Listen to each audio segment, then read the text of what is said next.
On a nationwide basis, more homeowners are pulling their properties off the market instead of reducing the price. Let's get into the why. Here we go. So what have we had happen in the last few months? Well, we've had a bunch more property come on the market. We've had fewer sales in general. We've had fewer closed sales. We've had fewer pending sales. And we've had way more sellers, if they don't get what they want, not reduce that price, which normally affects the sale because they don't have the motivation because they're sitting on a really low interest rate. They're like, you know what? Maybe I'll wait. I'll just wait till the market gets better. I'll wait till rates drop a little bit and then I'll get that price that I want. Besides, I'm already sitting on a mortgage at 3%, 2.75%, even 4%, 4.5%. 5% relative to what we're at now, which is a little over 6%. They can afford to play the waiting game, right? Meanwhile, you've got all this inventory coming on and nobody's dropping their price. They're just, whatever happens, happens. More homeowners are pulling their properties off the market. Here's the why. In a sign of home sellers' frustration over how long it's taking to find a buyer, more owners are opting to put their property off the market rather than lower the asking price. That's according to a recent report by Realtor.com that finds that so-called delistings, homes taken off the market without having been sold, have gone up 38% in June since the start of 2025 and 48% from a year ago. Those numbers are wild, and that's why I wanted to record this video.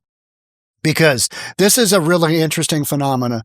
Normally, you wouldn't see those kinds of numbers because sellers wouldn't be sitting on something that is so attractive, which is a mortgage rate that starts with a 2 or a 3. Anything in those ranges, I mean, you're going to have to, drop a bomb to make these sellers move, right? Because they do not have motivation to just, let's just go, let's just sell today just because we want to get, closer to the grandkids. You really got to make it worth their while because they're sitting on such a low rate. Fewer and fewer sellers are deciding to enter the market and increasingly more are deciding to jump out if they have come on. And that's if they've come on. Now, we have seen some big numbers come on, but again, it's kind of being offset by the numbers that are getting off. Just, no thanks. One indicator that more sellers are exiting the housing market is the ratio between the number of delistings and listings. For every 100 new homes listed nationally in June, 21 homes were taken off the market. That's up from 13 delisted homes per 100 new listings in May. Steady rise in delistings could push buyers and sellers further apart, creating a deadlock in the housing market. We've already got a deadlock in the housing market. We don't have enough turnover. We've got enough inventory, but we don't have mortgage rates that are affordable for most people to consider, hey, let's buy a home. Plus, I think most people think that moving forward, rates are going to come down. So why wouldn't I wait for rates to come down further? Well, good point. I mean, and that'd be a gamble that I would take. Meanwhile, you do have normal rotation, which is you got people dying, you got people getting relocated, you got people want to move from school district, you get somebody that, we got another kid on the way, we need a 4-bedroom house instead of a 3-bedroom home, whatever the thing might be. So there are, there's people moving all day long, buyers buying and sellers selling. But what you're seeing is kind of a trend towards, sellers, if I can't get my price, screw it. I'm not going to worry. It's going to pull it off the market. I'm already sitting on, super low interest rate. My mortgage payment I can do that all day long. I can do that 10 ways from Sunday. I don't really care. So it's just, hey, I need to sell this house to get, where I need to be for the next thing. I'll wait. The thing that's going to prevent buyers and sellers from getting close together is all the sellers who maybe could or should be lowering their prices to meet the demand where it is instead of taking their homes off the market and saying, screw it. Yeah. Crazy, right? So it's kind of like keeping us in this holding pattern, meaning the market is, I don't want to say it's locked up, but it's at a stalemate.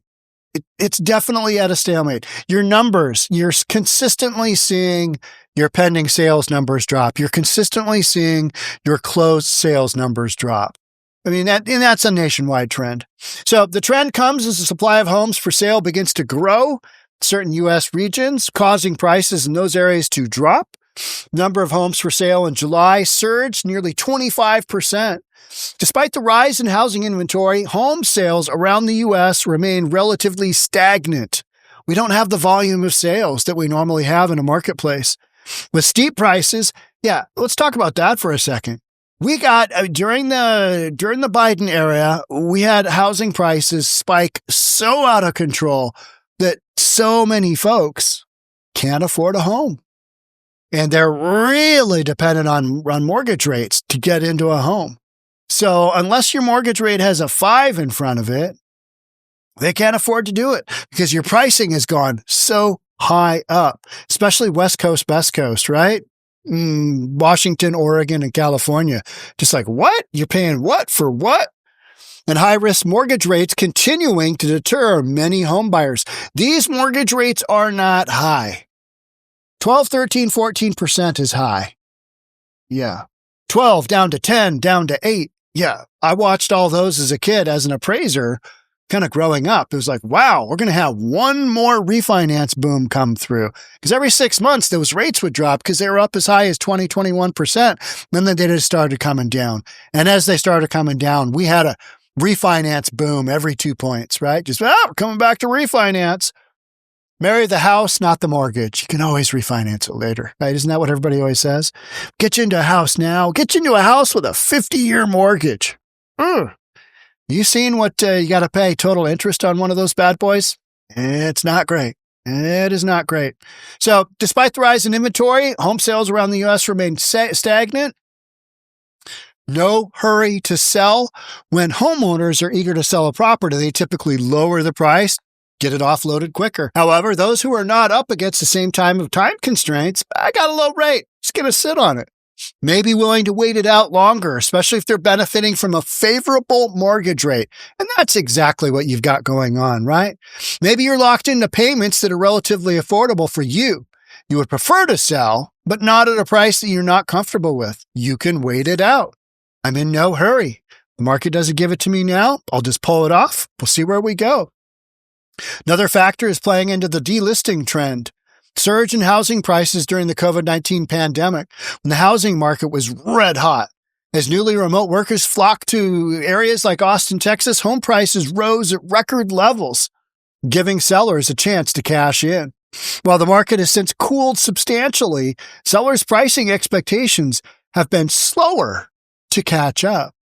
You've still got prices that are just, in my opinions, absolutely insane. When a starter home goes for like $1.2 million, like in many West Coast markets, you're left with, how is anybody going to afford a home? You've got an affordability issue. You've got a real affordability issue. Maybe we've gotten a bit spoiled with the very high home prices over the last many years, where we're seeing some softness in the market right now.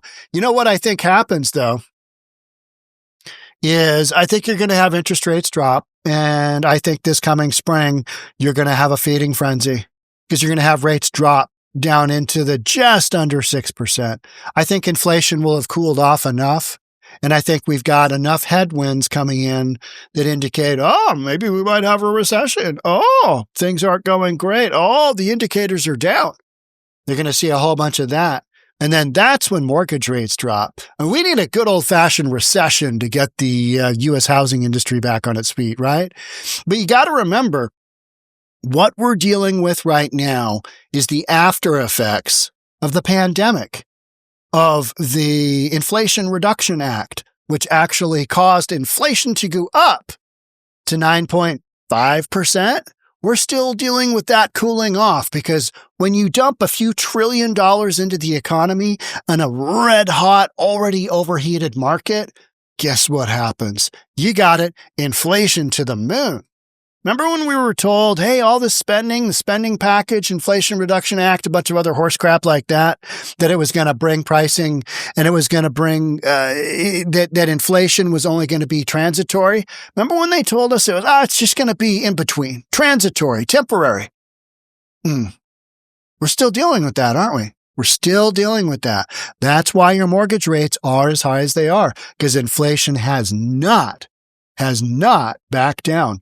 And this doesn't have anything to do with the tariffs. It just doesn't, right? You got to be a moron to believe that. I mean, look at the data. The tariffs haven't been in place long enough. You're still dealing with money flows from the pandemic, from putting a few $1 trillion in there. We'll just see what happens. Well, I don't get it. Why did inflation go up to the moon? And it just did, right? So moving forward, I think you see that inflation start to come down significantly. Mortgage rates come under 6%. And then at some point in time, we're going to be off to the races, because real estate market's been kind of stale since July of 2022, right? As far as the volume of our sales, we just haven't really seen it, because buyers have been like, I'm going to wait for rates, and sellers are stuck on their high pricing, and they're like, I've already got a low rate, so why would I move? I don't blame the sellers. I don't blame the buyers. But in the meantime, we've got a market that it needs just a little bit of a fist bump to get it going, right? It needs a little bit of a bump. Will we see that happen in 2026? We shall see. We shall see. Make sure you're subscribed. Hit that notification bell. I'll see you on the next episode. Thanks for joining again. We'll catch up soon. Bye for now.